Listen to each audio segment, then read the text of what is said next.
Dort. This is Zoo Dort, and I'm down to dunk. This is Zoo Dort, and I'm down to Dort. I'm Josh Giddey, and I'm down to dunk. Hey, this is Kenny Hustle, and I'm down to dunk. I'm Darius Baisley, and I'm down to dunk. I'm Mike Muscala, and I'm down to dunk. This is Poku, and I'm down to dunk. I love cereal.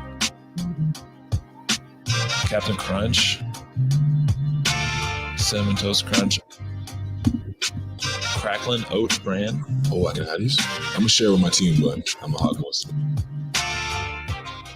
Welcome to Down to Dunk. I'm your host, Andrew Schlecht. We're part of the Athletic Podcast Network. Me, as always, on Wednesdays is my good friend Alex Spears. Alex, what's up? What's up, Andrew? When I talked to Mike Muscala in Vegas and reminded him of the cereal portion of it, I was just remembering, he goes, I told him, like, hey, you're like on every single podcast talking about cereal. And he's like, what? I was like, and I kind of reminded him, he's like, oh, yeah. He was like, Cracklin' Oat Bran. And it was really funny. So we had some Kenny Hustle news that dropped at the end of the show on Monday. I've had some time to think about this deal, what it could mean for the Thunder. Yeah, he spent some time thinking about it. Some time just pondering. What were your initial thoughts when you saw the deal, Al? I was pumped. It was one of those ones where, sometimes these deals come out, as was the case with Lou, where the initial figure isn't really the true figure. Yeah. And so you're kind of wondering what the difference is. This has happened with a bunch of different players. Kenrich's comes out and it's like so good. It's like, I don't even care. Like, if that's the full amount, let's go. This is like, I don't even have to think twice about it. It was just instant. My instant reaction was like, this is an amazing deal. I'm super happy about it. Yeah. Had no second thoughts. Yeah. The fact they get a player option on that fourth year is pretty team good. Option. Yeah. Team option on that final year is really good. So, I mean, who knows? If you want to retire here, maybe he could renegotiate and extend again.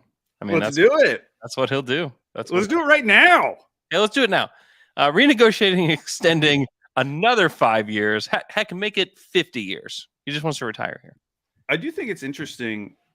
At the end of the season, we made this big deal about Sam Presti in his press conference talking about 2023 being the summer of flexibility.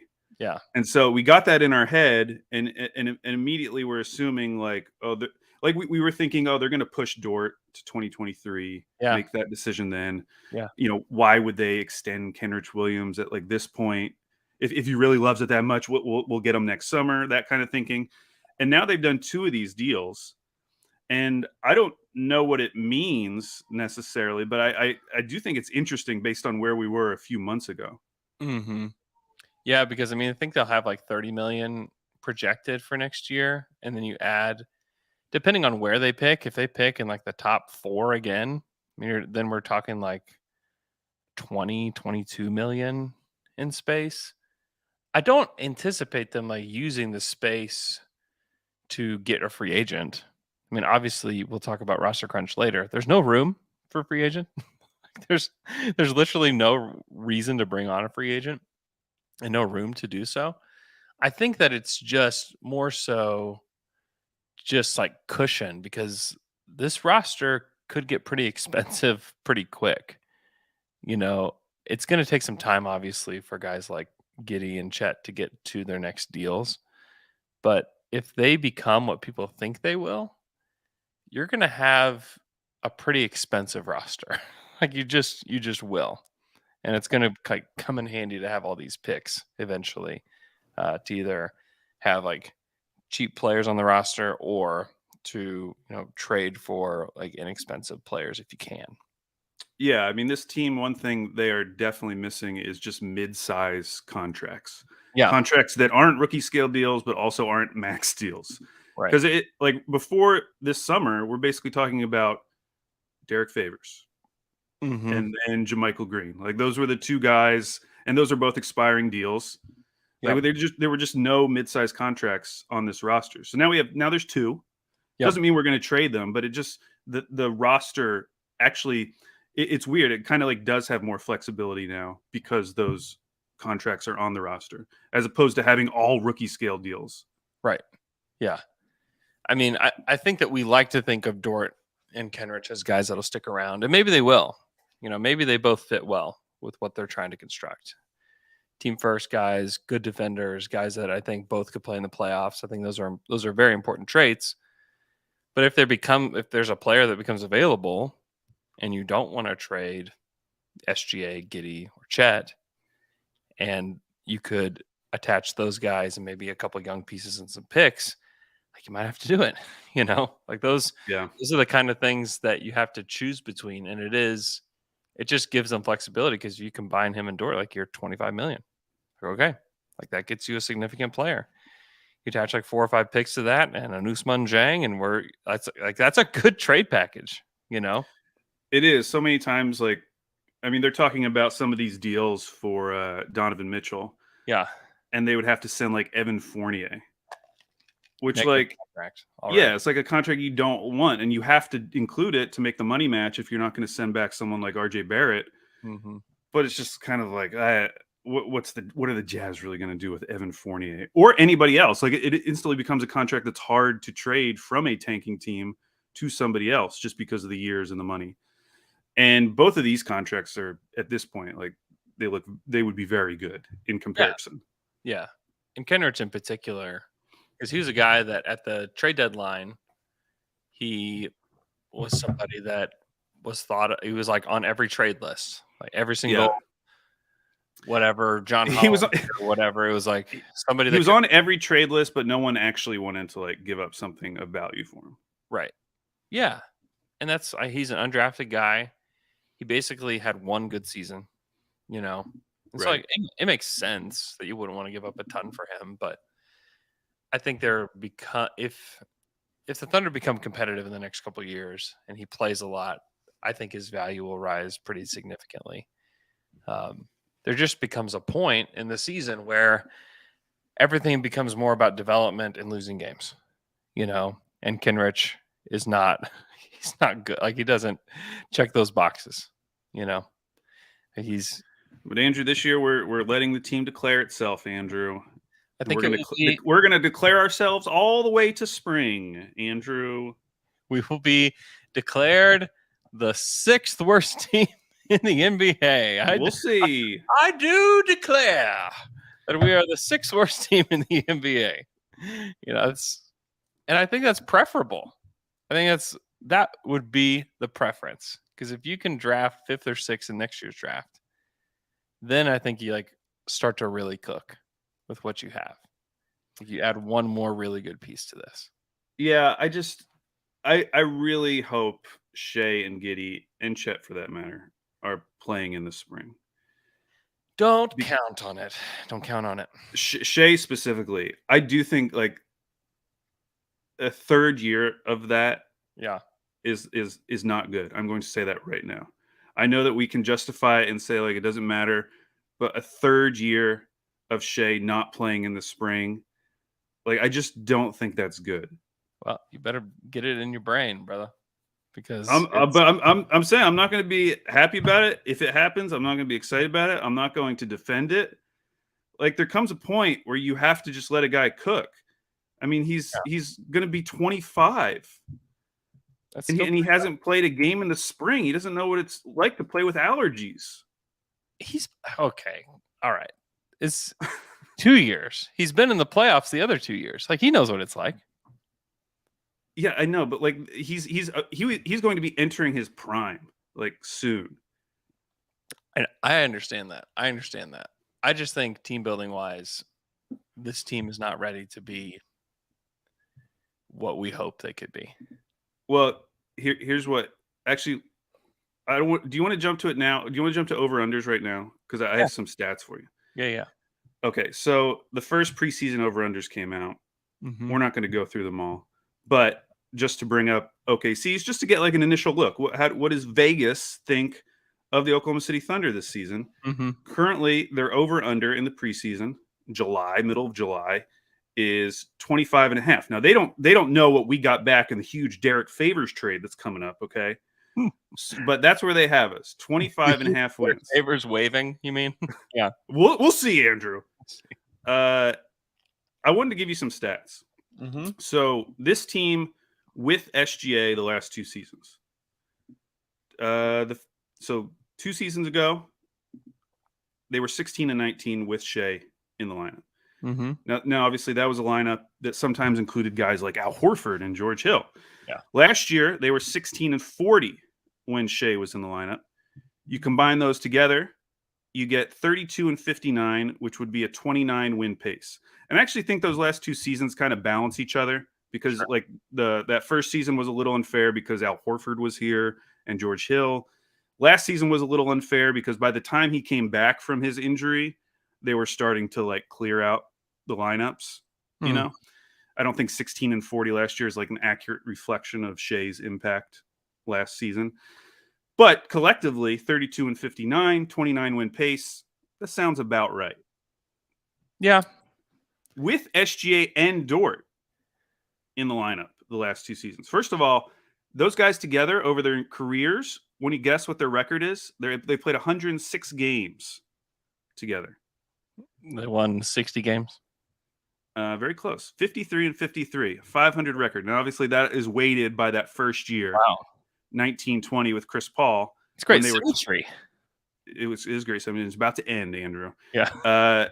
They were 25 and 9 together in that first season with CP3. So if you just focus on these last 2 years, they were 28 and 44 as a team when Shea and Dort played in a game together, which is a 32 win pace. Mm-hmm. The point being that I don't think you need to sit Shea. This team is a 30 win team when he played. Mm-hmm. And the roster around him, I think, is going to be bad enough where I just don't think you have to do that. And I think that they're going to be so clearly better than some of the teams below them that it won't feel like this race to, like improve your odds significantly. Because looking at the standings in the Western Conference right now, I feel confident, tell me if you feel confident, that they are likely better than 3 teams. And I'm feeling like over 75% confident on all 3 of these, which is the Utah Jazz, the San Antonio Spurs, and the Houston Rockets. Now, obviously, some things have to happen with the Utah Jazz. They have to get rid of Donovan Mitchell. They still have a lot of vets on that roster. Mike Conley, Bogdanovich, Jordan Clarkson. But I'm assuming that they're going to continue this plan that they started with the Gobert trade. Yeah. I think Oklahoma City is clearly better than those 3 teams this season. Yeah. Clearly. Probably. Yeah. But by the way, of course, so the Jazz did not have an over-under yet because of everything that's going on. Spurs were like 23.5. They're projected to be the worst team in the Western Conference. The Rockets, for whatever reason, for the 3rd year in a row, are projected to win more games than Oklahoma City Thunder at 27.5. Bank that the Thunder are not going to lose more games than the Thunder. You can lock that in. Yeah. Well, I mean, it's not going to happen. It hasn't happened for 2 years. I don't think it's going to happen either. I think the Rockets are going to stink. I think they'll be the worst team in the league again. But I mean, if they're I was just calling them the 6th worst team in the league. Yeah. Like that's about right though, right? I mean, the 7th worst team in the league last year was the Sacramento Kings at 30 wins. The 30 wins. Yeah. This is what I'm saying, that like they're that team with Shea.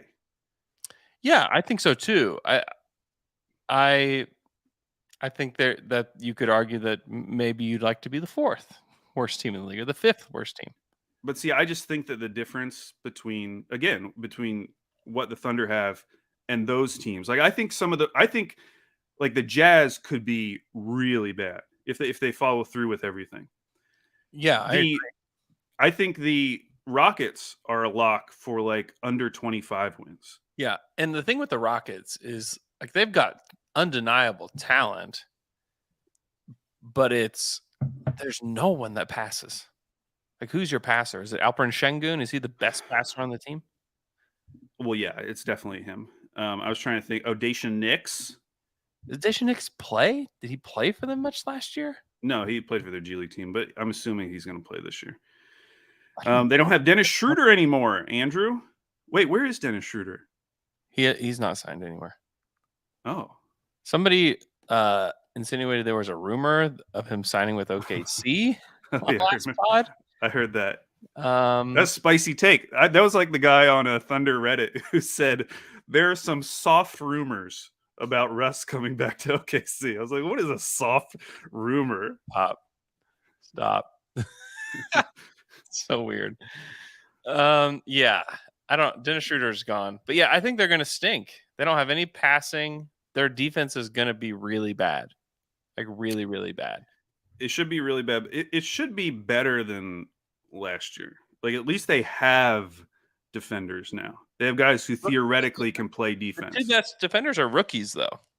No, I know, but like I think those guys could be better than what Christian Wood offered last year, where he's just like stands still, like swiping at balls, barely moving his feet. Gosh, I hope Christian Wood is great in Dallas, but he's one of the worst guys to have. Maybe he's one of the best guys to have on a tanking team, actually. Oh, I think he's a like tank commander. Like when we talk about that, we should do like a Mount Rushmore of actual tank commanders sometime. Yeah. And I think that he would make the mount. He's worth -10 wins, Yeah, he is. Slap him on a bad team where he's not, especially on a team like that where his touches aren't going to be there. -10 wins automatically. Okay, let me ask you, Andrew. I'm going to go through the teams. So I mentioned those 3 teams at the bottom who I feel pretty confident OKC is going to be better than. But which, by the way, would put them in the 12th spot. Yeah. Last year, you mentioned that was the Kings, 31 wins. They were 4 games back of the play-in. Yeah. I'm going to name the rest of the teams. How many teams are you 100% confident will be better than OKC, assuming no major season-altering injuries? And to be fair, that's going to happen to one of these teams. Last year, it happened to the Blazers. It's going to happen to someone. We can't predict that, and we're not going to try. But so assume that there's no major season-altering injuries. How many of these teams are you 100%? I'm going to name them off. You say yes or no. Phoenix, will they be better than OKC? 100%, baby. Memphis. 100%. Golden State. 100. Dallas. 100. Denver. 100. Minnesota. 100. New Orleans. 100. Clippers. 100. Okay, we are now at 8 teams Mm-hmm. that you feel 100% confident if they don't have a major injury, they will be better than OKC in the standings. Now we get to the Lakers. 100. Still 100. 100. Okay. They have LeBron. They have LeBron James, who has rested. I've heard of him. Like I've heard of him. Yeah, he's rested. And Anthony Davis, he's got something to prove. Maybe they'll, Now, there's also a third guy you're leaving out there, Andrew, that they have that kind of forms the big 3. Austin Reeves. I've heard he's put on 10 pounds of muscle for Austin Reeves. That's why he couldn't go to Summer League. He was getting yoked. Getting yoked like Poku. They're holding him out like okay, Poku. So you think Lakers. So the last 2, Portland. 100. See, I agree on that too. People might not agree on that. But like if Dame is healthy, like that roster is actually kind of interesting. I don't think they're going to be like top 4 interesting, but like they're a NBA roster. They're good. They're the 11th through 7th best team in the West. And then the Kings. 100. Okay. Well, okay. That was the one where even I'm like, okay, I'm not 100% sure. I'm 100%. Is it? You think it's out of the question that if, and I'm assuming no major injuries for OKC as well. They play it out. Both teams play it out. There's no world in which OKC finishes higher than the Sacramento Kings. I don't think so. No. Well, they have. So here's the deal: is like the Thunder are like 22 and younger almost exclusively. So are the Memphis Grizzlies. Yeah, brother. The Grizzlies were at the top of the West last year. Well, I know. I'm just saying age doesn't matter anymore. I disagree completely. I just don't think the Thunder are ready to win. And the Kings are the Kings. Obviously, the Kings haven't been ready to win for 16 years, but they've got veterans that have played in the league. So, some of them that have won, they have Mike Brown. I don't know. I think they'll win more than the Thunder. Well, if you believe all that, Andrew, and I would say you're being a little negative compared to some Thunder fans, what they might believe. But I would encourage. I'm being positive. I'm positive that we're going to get a good draft pick next year. Anywho, people listening might disagree with you on a few of those, but I would say that even if you're listening and you disagree with like one or two, we're still talking about like the 11th spot, at best the 10th spot. So I don't know, with the over under though, 25.5 wins, doesn't that feel low though? All things considered, everything we just talked about. If they played a normal season, then yeah, probably. But I think that everybody understands they're probably not going to, and they shouldn't. But even last year they win 24 games. Mm-hmm. Season before they won 22. That was really impressive, actually. 22 that they won 22 games that season after starting the way they did. Yeah, they won a lot of close games last year too. That was weird, like some randomness. You know, they had a lot of back wins. So, I don't know. Right now, though, if to me, like it feels about right. If they're like 20, if they win like 25 or like between 25 and 27 wins, like that feels about right to me. I would increase the ceiling there a little bit more. I would probably go up to like 32, somewhere between like 25 and 32. I think there's a ceiling of that. I'm just saying like the most likely range that's what I feel the most likely range is. Even it's possible. Even if you think that's the most likely range, that gives you 2 spots above the over and only 1 spot below. So Andrew, you should go over. It's a fine number. I think it's. I would just say I'm feeling today, middle of July. Again, we don't know what's going to come back in this huge Derek Favors deal that's coming up. I would go over as of today. In July. I get while saying that I still kind of agree with you on most of those teams that we just went through. Mm-hmm. I think they're going to be in the 11th or 12th spot. Yeah, there's a lot of teams that are trying to compete. There are, and the 11th spot would be if a team has major injury, which probably is going to happen. One of these teams, who knows? Yeah. It's weird though that it would have to be like, it has to be a significant injury. Like Portland lost Dame, like their guy. Mm-hmm. So, I mean, we saw last year with Denver, like they didn't have Jamal Murray and Michael Porter Jr. and it just didn't even matter. Yeah. Like, so it's not just a little injury. Like a team would have to have a major injury to fall back and then start their own tanking process. Yeah. Like Portland did. One of the things is that almost everybody's competing. You know, even look at the East. Like what teams are you confident the Thunder? I mean, there's 3 teams that I look at in the East and I'm like, okay.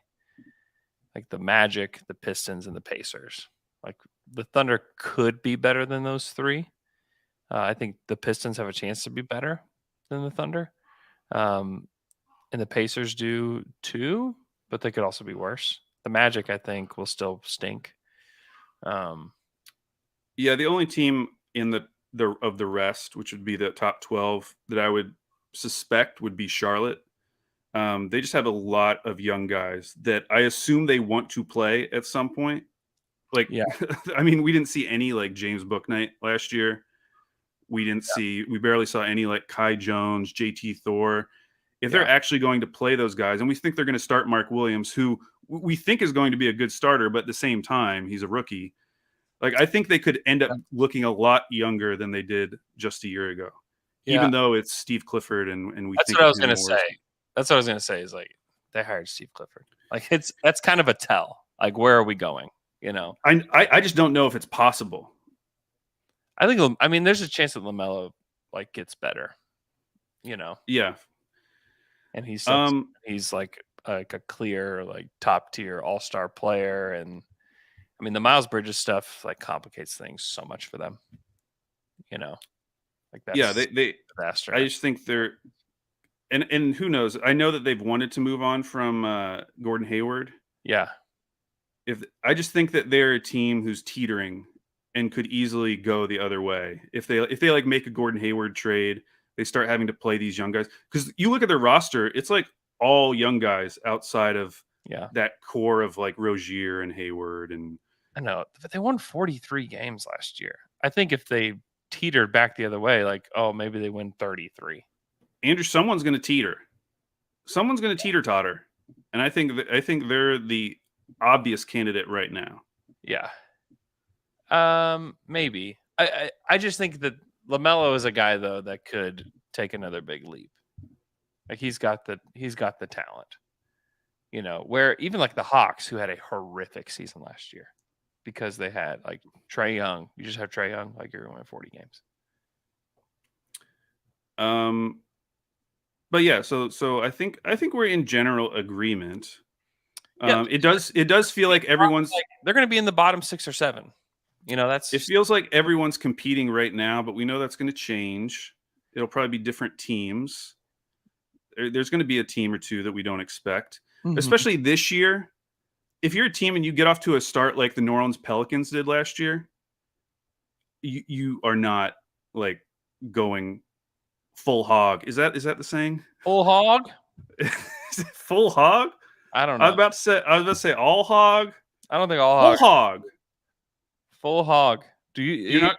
Is that a Portland saying up there? Yeah. We're always saying full hog. You're going full hog on stuff. Okay, I'm looking it up. Yes, full hog means to do something in a very thorough and complete way. Full hog. Yeah. So I don't think you're going to go full hog trying to make the playoffs if you get a start like the New Orleans Pelicans did last year because of this upcoming draft. Yeah. And so we're going to franchise though. It depends on it depends on so many things, like the franchise, the ownership, what they want, what the goals are. I mean, you could have said that New Orleans should have just pulled the plug. You know, like Zion's not coming back. It ended up being a really good thing for them to go full hog on winning eventually. They did go full hog. But I don't know. I think it's so much of it just depends on like the leadership, you know. Well, I think we can mark you down for not wanting to go full hog for the Thunder. You Sounds can like ever, Andrew. Huh? Sounds like do you even want to go half hog? No. I'm okay with no hogs. And just like development only. Okay, half hog means something else. Don't Google that one. No, I can't say it. Yeah, stick to full hog. Stick to full hog. Don't Google half hog. No hog over here. Let's take a quick break, Al, and we'll come back and we're going to discuss some roster changes with the Thunder and maybe what they could potentially look like next year. We'll be right back.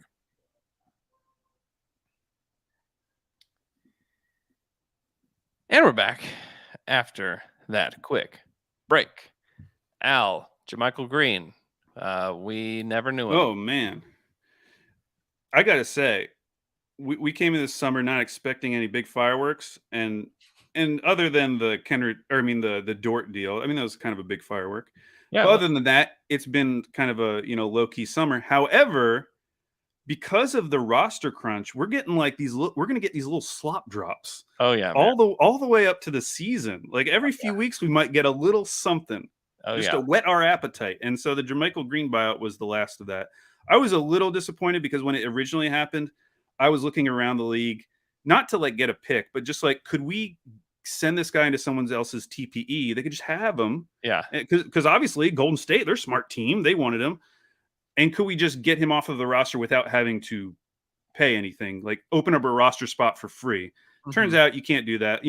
Like the Boston Celtics, they had that Evan Fournier $17.5 million TPE that expired like a few days ago. Uh-huh. But it's clear that like JaMychal Green isn't the type of guy you want to go way into the tax for, which they were already into the tax. And for Golden State, it's like, they're adding him probably on like a veterans minimum contract. And even if they weren't, like they're printing money every day anyways. So yeah. So yeah, it's fine. It could have been, or I want it to be a little bit more exciting. I was never expecting a pick, but I just thought, maybe we could just open up a roster spot for free. That didn't happen, and now everyone's really excited about JaMychal Green. He's very good again because he's going to Golden State. Everyone's super pumped, and that's great. Yeah, he theoretically fits well with what they do in Golden State if he just sits in the corner and launches threes and plays defense. He could. He shot 26% from three last year. I'm aware of that. I know that. But he's like, for his career, he's been a fine shooter. Yeah, he has. So I think we wish him the best. I hope I hope he does well there. It'd be great. Good for him. Yeah, so he's gone. The Thunder have how many left? 3 spots that they need. They need 3 more guys to be gone off of this team. Yeah, and we got some great details from Stephen Dolan today, because we've been talking about this, like, Yeah. well, could you cut someone like Veet, hope that they go through waivers, which I feel like you have a pretty good shot at that. Yeah, maybe. I don't know. Did you expect Isaiah Roby to be picked up real quick? After the way people started tweeting about him after we waived him, yeah, I did. Oh my gosh, it was the basketball people are like big Isaiah Roby guys. I had no idea either. I was like completely blind to that. Yeah, I was until we waived him. People talk about like, oh, he's such a good defender. It's like, actually, no, he's not such a good defender. Like, sorry, but I have never heard anyone get excited about Veet from other teams. I don't know if you could have done that the Mark Daignault thing, the trivia game. You could have done that with Veet Krejci, and I don't know if one person would. You could even have the first letter of his first name, and I don't know if anyone would have gotten it. Yeah, I thought someone would at least say, "Oh, that's the Thunder coach." You know, when I was going around asking people, I thought for sure that the guy in the Thunder jersey would know it. Our most hilarious outcome was what happened, where he had no clue who he was. It's like, oh, this is great. I was telling Jerome, like, it'd be so good if he didn't know who he was, and he didn't. It was so funny. But yeah, Veet is definitely a who he play for candidate for sure. But anyways, going back to what Stephen Dolan told us. So there's this rule in the CBA that if a player is waived from a standard NBA contract with a guarantee greater than $50,000, which is nothing. So basically they have to have a non-guaranteed contract. If they don't, and you waive them, they cannot play for that team's G League affiliate or sign a 2-way contract with the team for the rest of that season. Yeah. So because the year has turned over, if we waive Veet Krejci, it's not even that he can't come back on a 2-way. He can't even play for the Blue. We don't want even seen in the building. We don't want these guys getting rich, Al. We don't want these guys double dipping. Yeah, that would be a double dip. Now, Veet, good for him. He's got over 700,000 guaranteed. So that's nice. That's great. But I thought he looked okay in summer league too. I know you keep saying that. You don't think he did? I think he looked fine. Sure. So here's the thing about Veet. Like, he plays a position that is, if he works out, like, it's a position of need for everybody. You know. So he is a wing. Yeah. Congrats to him. He's a wing. You could say that about 1,000 guys. Al, I know that. I'm aware if he works out. I thought he looked all right, though. Okay, so do we agree they have to cut 3 guys? Favors.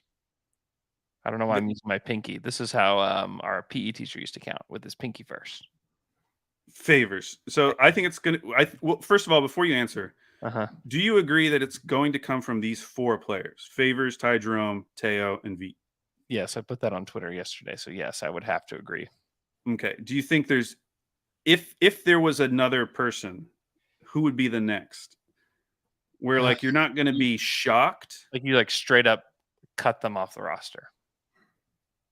Yeah. Is that what you're saying? Yeah. Because I don't know, like, who would actually be next. I don't think that there's another real candidate. I think that Wiggins played really well. Yeah, that would be... I would be like the NBA smart guys if they waived him. I would be screaming. He would get picked up quickly by a team and play a role for a team, and we would be so mad. He's miffed and peeved. Yeah, he's good. So you don't do that. I wouldn't rule out like a Darius Baisley trade. I don't think you waive him. Yeah. But I think if you got like a decent second rounder for him, like, you trade him to somebody. And I mean, like, no disrespect to Darius Baisley, I would do that. Honestly, I would do that just so you can open up more minutes for a lot of these guys, like JRE. I think it opens up more development time for Jang. I think that it even, like, strangely could open up time for Wiggins. Give you more time to experience, like, what Poku could be. To And me, I think that I'd rather- the reason you do it now is because he's a restricted free agent next summer. So if you're not confident, or if you don't think of him as a long-term piece on the team, Mhm. whether you'd be willing to match his contract or not, like you don't want to give him all these minutes this year, and then you get to the summer and some team makes him an offer, and then you're like, well, I don't. We have these other guys coming up. Like maybe I'll match it just to have the asset, but then you're like, well, I don't. So I could understand making that sort of move now, as Yeah. opposed to doing it like last year, where you still have some runway. Yeah, I could see them doing it like at the trade deadline, even. You know, like the Pelicans traded Nickeil Alexander-Walker at the trade Yeah. deadline. You know, where he's just like One of those guys where if he was traded to the Thunder, we would have been psyched. we would have been psyched. Cousins. You know. We've been really psyched. Yeah. So okay. So if it's from those four, who do you think as of today? Who frame it the other way? Who's staying, Andrew? Who's the guy you're keeping? Who's your keeper? It's between Veet and Teo. I don't think that either of those guys will play next year. Like we're talking about the 15th man on the roster, Yeah. like a bad roster. I honestly don't care. Andrew, how I no, you have to choose. I think that I would probably cut Veet and keep Teo. Wow, after all those nice things you said about him, you said still think he's fine. Like, I think- I love watching him in summer league. I That was kinda you a did. few minutes ago. Yeah, I kind of did.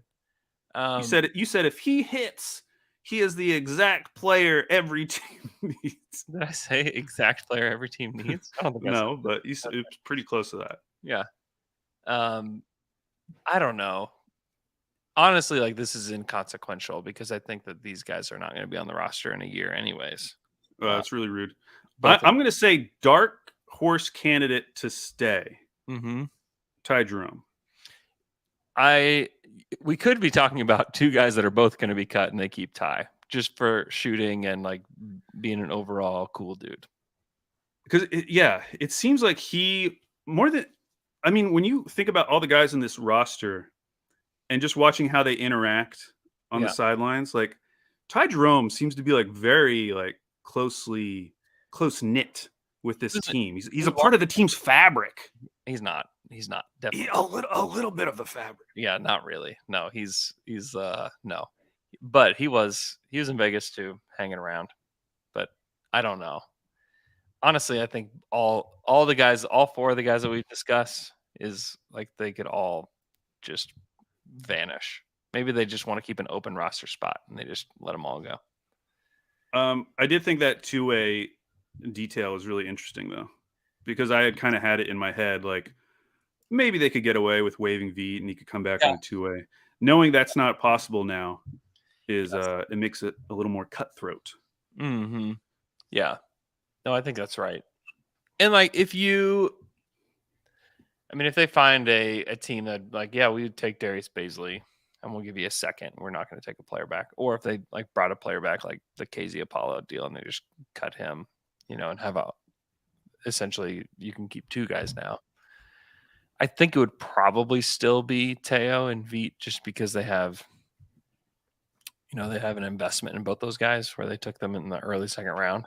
So I think it's possible. But again, when this is in 2 years, I think we're going to laugh about us having a conversation about these guys. Hey, I'm not going to laugh. I'm going to respect it because it was the summer and we needed content. We needed to fill 5 to 10 minutes on a July 20th pod. Well, and to like reiterate how like unimportant this is to the Thunder, I thought we could talk about like a rotation, like a 9-man rotation. Not that they're going to play only 9 guys. I'm aware that they're not going to play only 9 guys. They're probably going to play 11 or 12 guys every night just because they're trying to develop. And those guys are going to cycle in and out. You know, there's going to be times of the year where we're going to see more Aaron Wiggins or we're going to see more Usman Jang, you know. Yeah. We didn't discuss Usman Jang's injury on the pod. What has he got? But he has a chip fracture in his right wrist, and he will be out the rest of the summer and he'll be ready for training camp. So, man, I'm just now starting to try to shoot in my driveway. Yeah. I broke my wrist like a year ago. Oh, All my shots 3 feet to the right. I have to do it. I have to shoot 3 feet to the left just to have a shot. I keep Bad shooting the news ball. for Chang. Bad news. And I live. for Chang. Yeah, I know it's really bad. I live right next to an apartment, and all their like windows look down on me shooting. And so now I'm just too embarrassed to even go out there, Andrew, because it's so bad.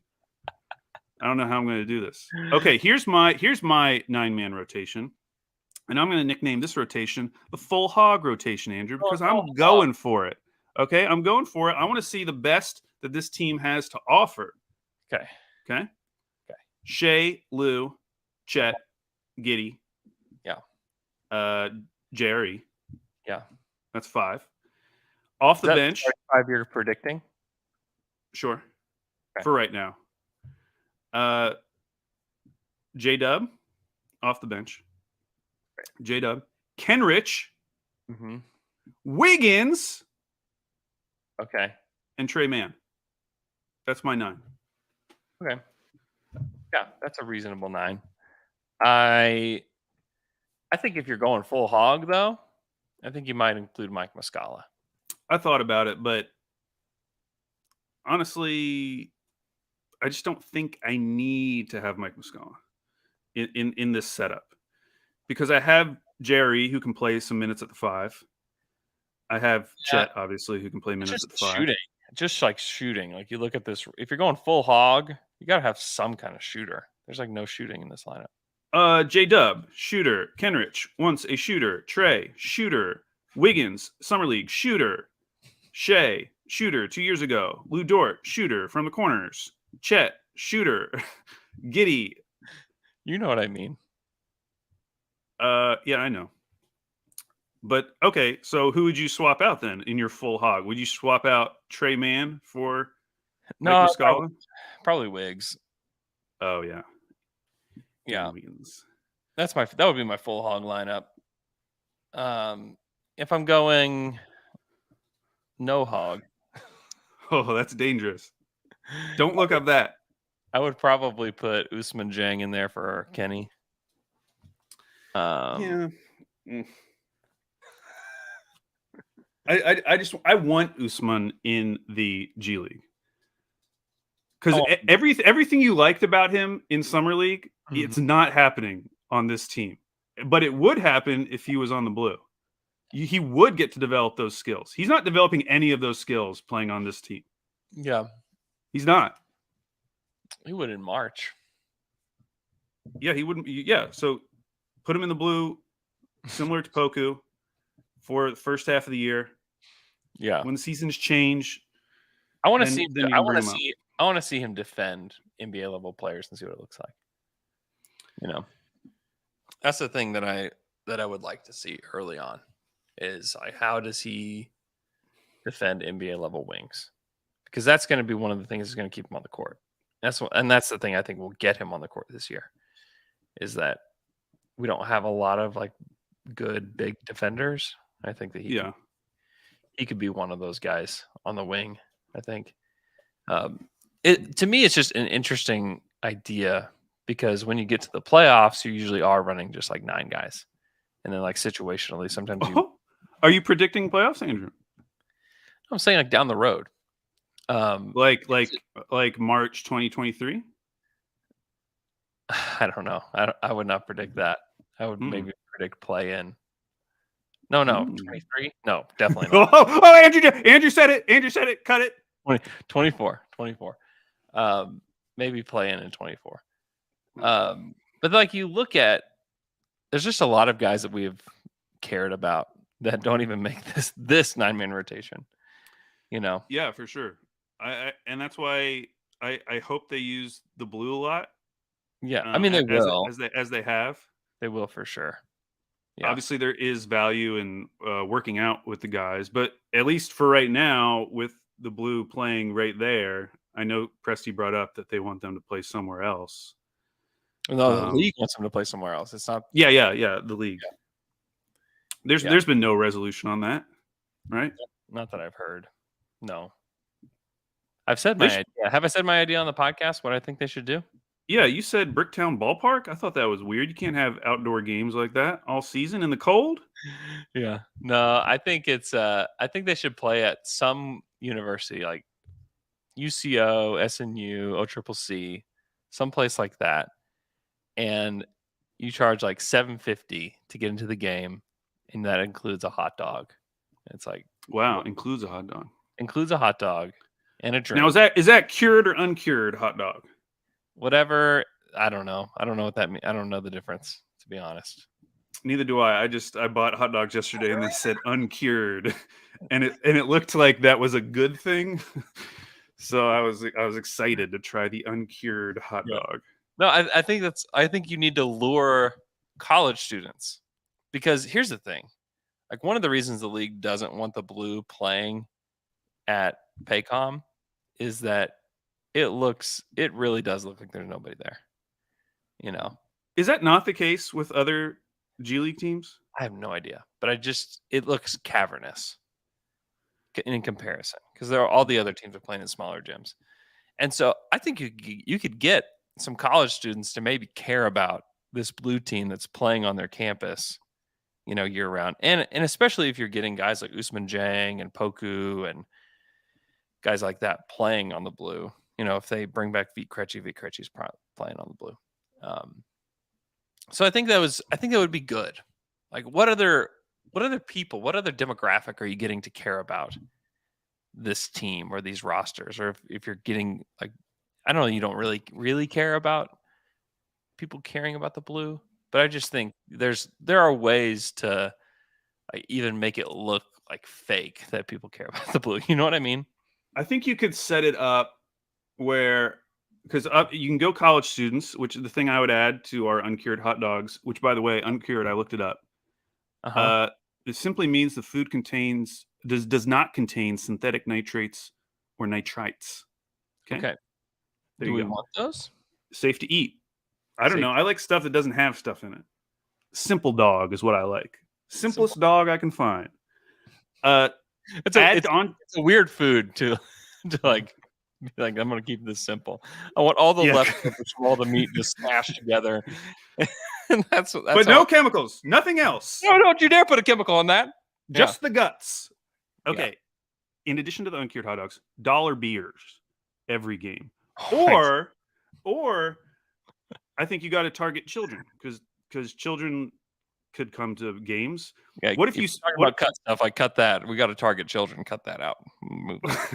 What if you made deals? Yeah, wheeling and dealing with school systems. So they do that already. No, but ramp it up so that they are out of class. They are out of class once a week, going to a blue game as a school. Once a week, they are doing this. This isn't a one-time deal, and you're giving them the full VIP experience. They're getting autographs every time. They're going to finish. They're going to finish their first year of 5th grade with like 10 Jalen Williams, J. Will autographs. Yeah, how cool would that be? And then they can sell them, and we'll make some young kids some entrepreneurs. I think this is a great idea. Either way, you either target college kids or you have to target children. I would say target the college kids. Also, I don't know if that's the crowd. I've been to one of those games before where it's just the kids with a lot of kids, and it's just the screaming is just a lot. It's a lot. I think that's good. I think that's good. No, it's not. It's really not. Is it just because it's too high pitched? Yeah. And they don't watch the game. They're only screaming because there's a song they like that comes on. They don't understand what's going on in the game. Then they have no hope of understanding what's going on in the game. So, well, I guess we're going the uncured dogs and dollar beer night. That's right. What were we talking about? The next thing we're going to talk about, Andrew, which is, we just talked about a 9-man rotation. That's interesting. But what about an expansion draft? Kind of a different thought experiment. Thunder Reddit, a user MP Mar, posted this. Some of the rules that they came up with, which are also true. You can protect 8 players. The player at the timing of the draft must be signed or an upcoming restricted free agent. And then we're going to assume that this draft occurs before the 2024 NBA draft. Okay. So we're factoring in them having another first-round pick on the roster going into next season, because it's very unlikely an expansion draft would happen before 2024, and it'll probably happen beyond that. But where you are right now, you can only protect 8 guys, and you can include that 2023 first round pick as one of the 8 guys. I think we all agree Shea, Chet Giddey. Mm-hmm. That's 3. Mm-hmm. So now you've got 5 spots left. And actually, I would guess we all agree 2023 first rounder. Yeah, I think so. Okay, so that's 4. So now you have 4 spots left to protect. Oh, this is tough. This is really tough. Where do you go first? I think I go J-Dub next. Okay, that's 5. I think you got to go Jang. That's 6. Trey Mann. Okay. You think that's wrong? You wouldn't pick Trey Mann? It's your list. I'm not going to judge it. Trey, and then gosh, You haven't- this is what No, I'm letting you know before you're embarrassed. You have not said Lou Dort yet. I gotta go Dort. 1, 2, 3. That's 8. It's over. That's 8. It's over. Some names you left off: Kenrich, Poku, Jerry, Wiggins, Jay Will, Veet, Summer League star. So that is your top 8, which would be Shea, Lou, Chet, Giddey, Jang, J-Dub, Trey Mann, and the 2023 first round pick. Yeah, I feel pretty good about that. Yeah, I think so. The thing with Kenrich, if I could bring Kenrich up, is that he is exactly the type of guy where if he is not protected, he will definitely get taken because he's just like on a really good contract. It's just like a very easy selection. Great locker room guy. You can only take one guy off the team, though, right? Yeah, you can. So I think Jeremiah is another one, though. That a team would scoop up, prioritize.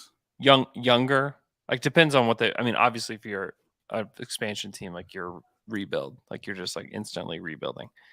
Yeah, I think you might rather have JRE. Honestly, you may. Maybe you it's may. maybe Poku. Maybe you want to put butts in seats. And you just want to get a Poku out there.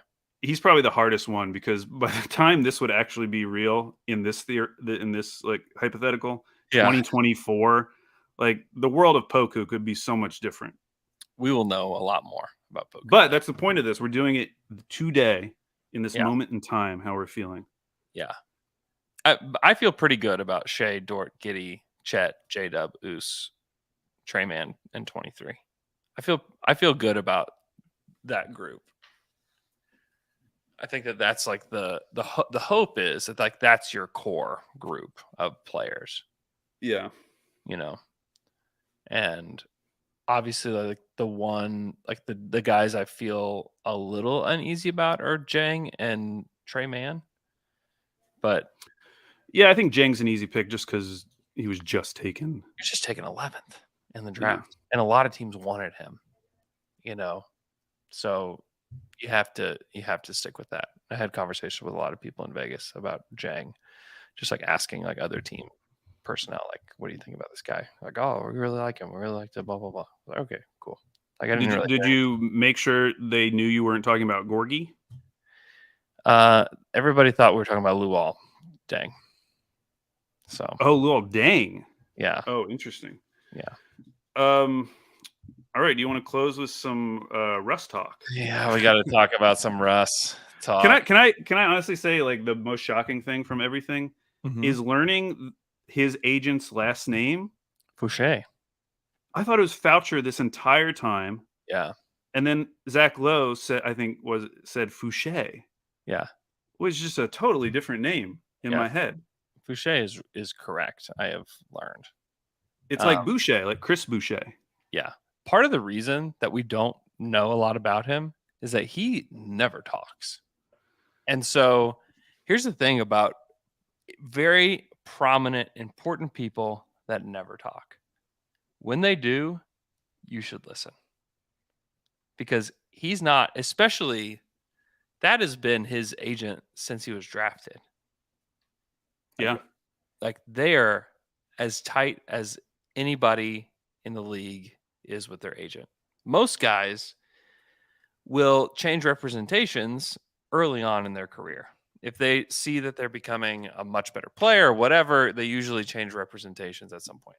Like that just happens. Like it's a part of like the life cycle of, an NBA player, especially an NBA superstar, is that you usually don't just have one agent throughout your entire career. And it's usually not in a situation like this where things change.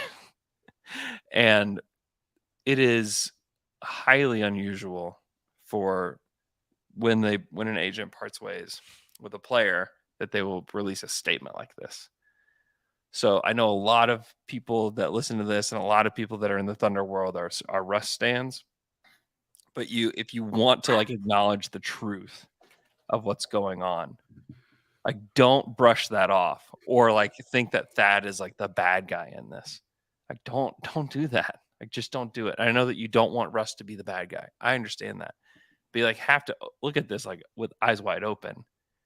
That and Thad put it in this release that the best thing for Russ is to try to play this out with the Lakers and try to play the right way and do the right things.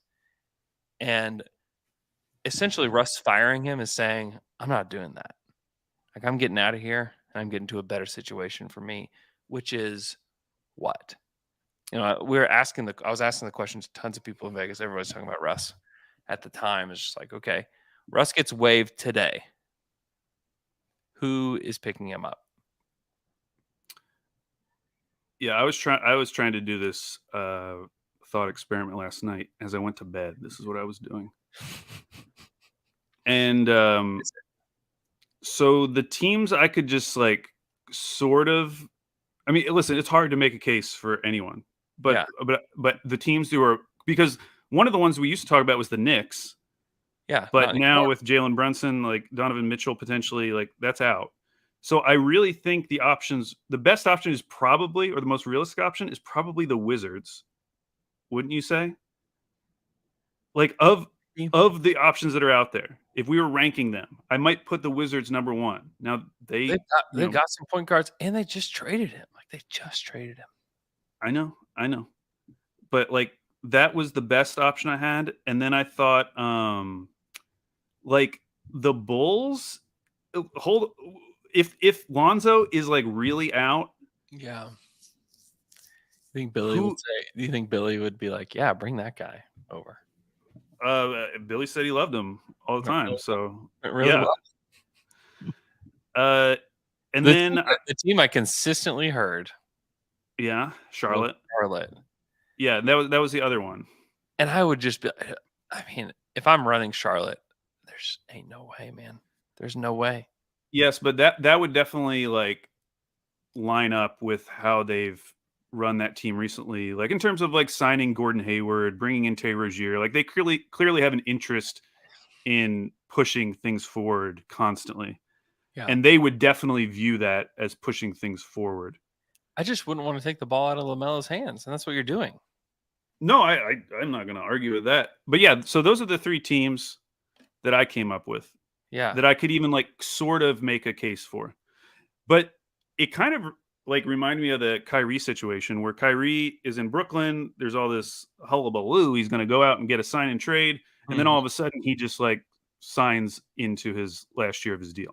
Yeah. And the idea was, well, Kyrie kind of saw that there wasn't a market out there for him. Mm-hmm. And it feels like Fouché is basically saying, like, be careful what you wish for, Russ. If you get out of this contract, I'm not positive there's a landing spot for you. That's the way I interpreted that.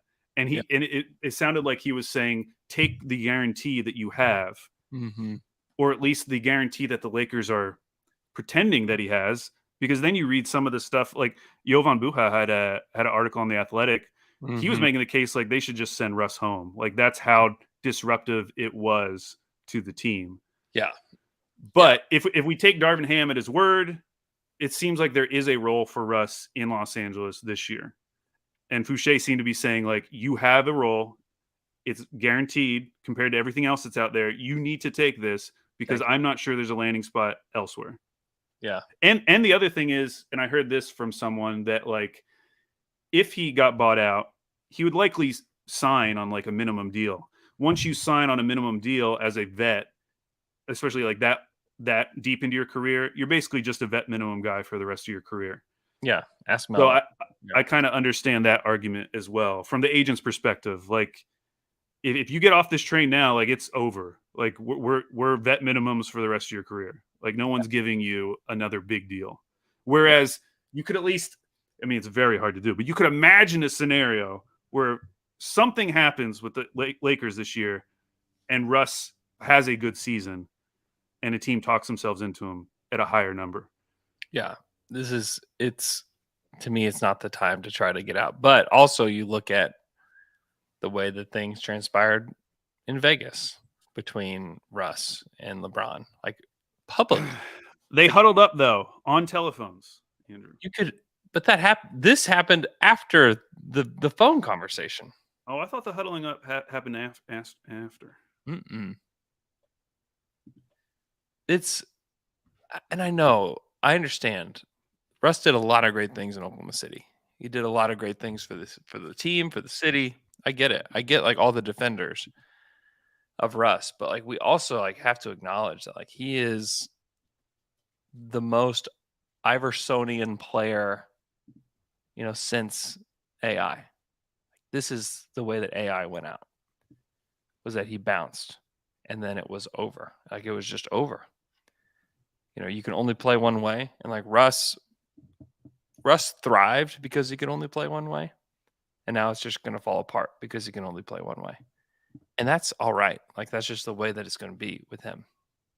But when you look at every single roster in the NBA, unless he decides to change, and his game is it's tough because a lot of people want to point to like Vince Carter or Paul Pierce or even, what Melo did the last few years. It's like all their games were pretty well suited to be role players, like catch and shoot, try to defend. Russ cannot shoot, and so what is he? If you take the ball out of his hands, like he doesn't set screens. He's not the best cutter in the NBA. He's a guy that likes to create with the basketball in his hands. And so trying to figure out what that looks like he would have to become a player that he hadn't even been close to in his career. That was the same with Iverson, where it's like, hey, would you like to be the sixth man for the Grizzlies? And he said yes, and then said no pretty quick. And then we talk about like defense with Russ. Oh, he could just turn it up on the defensive end. Russ hadn't done that since ever. Like he was DPOY in college, his final year at UCLA. Like that was like the last year he played consistent defense in his basketball career. Well, and you mentioned the idea that his game doesn't translate to a role player role. Like even beyond the fact that he might not want to be in that role, it's just hard to do as it is. And then you look at the Lakers, and like they have guys like this, like Talen Horton-Tucker doesn't shoot. Yeah. Isn't a great defender. They have Lonnie Walker. Like they have so many guys like this who they're trying to fit into like this role player on their team, like the sixth or seventh guy, and they're all a lot of them have the same flaws. Yeah, it's maybe the worst shooting roster in the NBA. Yeah,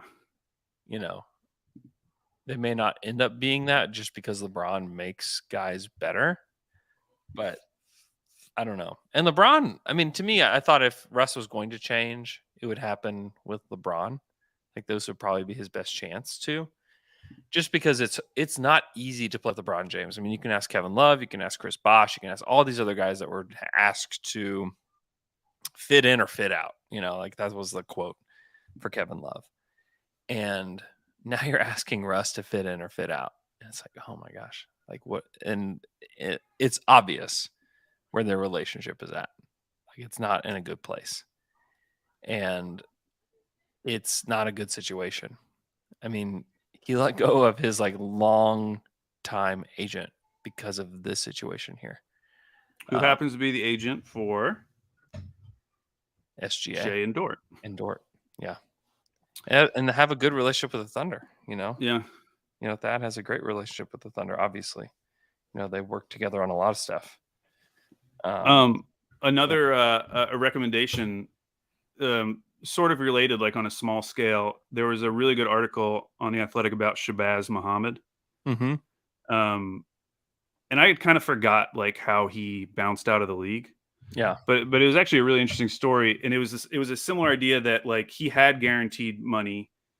He didn't necessarily have a role. His like minutes had started declining in Minnesota, but he was like so confident in himself. He was like, just waive me and I'll get a job somewhere else. And he's never been back in the NBA since then. Yep. Like he's never been able to stick. And now he's not even like EuroLeague or something. I think he's playing in the Philippines at age 29 and now trying to like make a comeback into the NBA. And it just highlighted this idea that like everyone's talking about how talented the league is right now. Yeah. How few spots there are for guys. Yeah. And like if you have something guaranteed, like unless you are a super duper star, you like should keep that, because there are guys waiting to take your job all the time. And it's true like now more than ever in the past. I mean, going through some of these, I mean, people freaked out about Isaiah Roby, but like it's a good example of like a talented guy who's like probably going to play and stick somewhere in the NBA, and he's like getting waived from a team. Like we're seeing it all the time, and it's only going to get like more and more that way. It feels like every draft class has like more role type players who can fit in the NBA. Yeah, I mean, and that's part of like the conversation with Westbrook and there not being a landing spot for him is just because like everybody's got a point guard.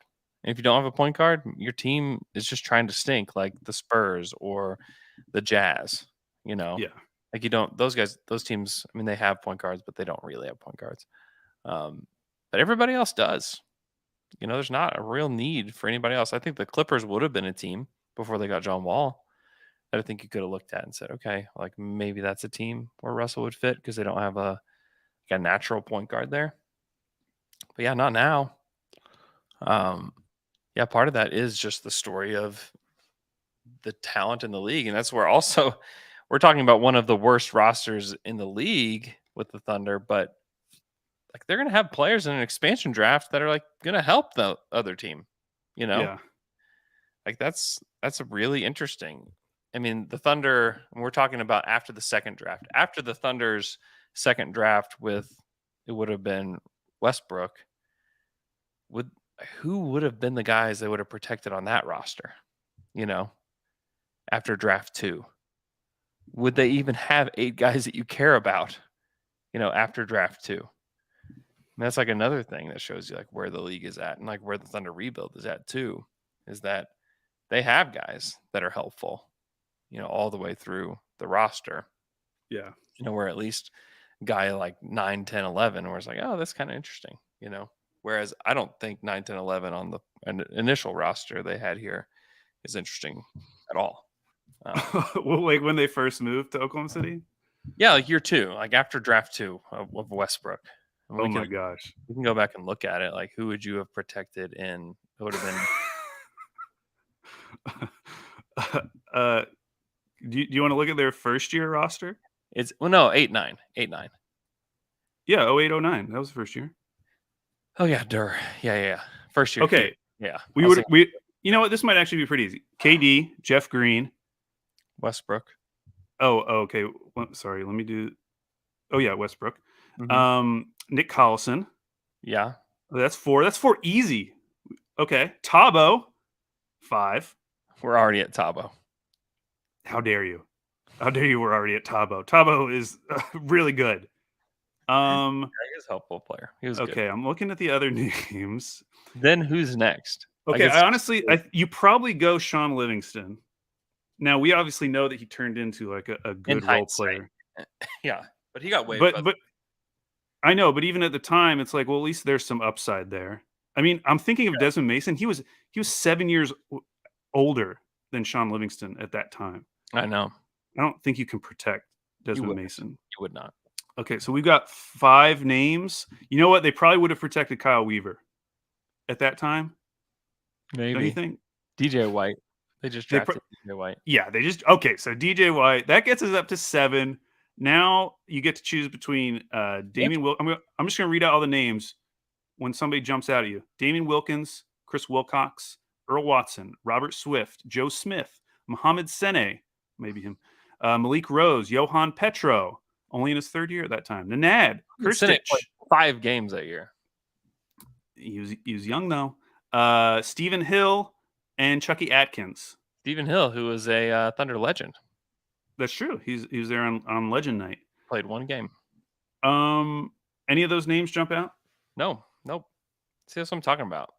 And maybe we're 7 years down the road and we look back and it feels the exact same way, with some of these guys at the end of the roster. But it doesn't feel that way today. Like there's at least guys that can contribute. Actually, I don't know that we'll get. I don't. Well, I mean, maybe it's like Usman doesn't matter and whatever, So maybe we find ourselves in the same spot. That's possible, but it certainly feels different now, than it did then. On the flip side, we don't have Kevin Durant on this team or Russell Westbrook. We don't. There's some good players. We don't know For where these guys will be though. Like Westbrook's first season, if you would have told me the story of what his career would be, and this might be a good way to tie a bow at the end of the Westbrook conversation, it's when he's 20. I mean, we were just starting to have he's not a point guard conversation, that year. And how are we going to find a point guard? We wanted Ricky Rubio on the team, and he became one of the greatest point guards in the history of the NBA and started doing things statistically that no one had ever done. He's had a remarkable career and won an MVP, went to the NBA Finals, made the conference finals several years in Oklahoma City. He's going to have he will probably be recognized as the best Thunder player of all time, when it comes down to it, just because of the staying power that he had. Well, just to put it in perspective, by the time he was at Shea's point in his career, through 4 seasons, he had already had 2 All-Stars and 2 second-team All-NBAs. Yeah, he was incredible. One of the best players to ever play the game. And it is disappointing to see it end this way, but we also have to recognize where we are watching the end here with him. But we shouldn't let that take away from what he did. He's not a bad player. He did not have a good season last year. He was one of the worst defenders in the NBA, one of the worst shooters, high volume shooters in the NBA. It's okay to recognize those things. It's okay. And also understand that he's one of the best players to ever pick up a basketball. Those can both be true at the same time. So it's interesting. It'll be interesting to see what happens with him and the Lakers. I still think the best outcome for the Lakers is that they end up with Kyrie Irving, and the Nets get the first round picks and they waive Russ, and then we'll see what happens. That's not the best. I think that's what Russ wants to some degree. Wants to be able to choose where he goes, but I agree with that. Be careful what you wish for, because this is probably not going to go the way that you think it is. All right, Al. Anything else before we go? I think we did hour 15 here on a Wednesday, July 20th. That's pretty good. Yeah, that's pretty good. Putting in some hours. Thanks so much for listening to our pod. We will have another show for you on Friday. We will continue to have podcasts through the rest of the summer and the off season. Same schedule, Monday, Wednesday, Friday. Maybe I have my friend Alex sent me a text last night showing me a video of an Italian guy pronouncing different American cereals. So maybe we'll have one of those podcasts in August where Michele just talks about cereal. We'll hit that point, but thanks so much for listening. Shout out to everybody that's here on the YouTube stream. Shout out to Hank, who is joining us here live on the YouTube stream. Hope everybody has a great day, and we will talk to you guys again on Friday.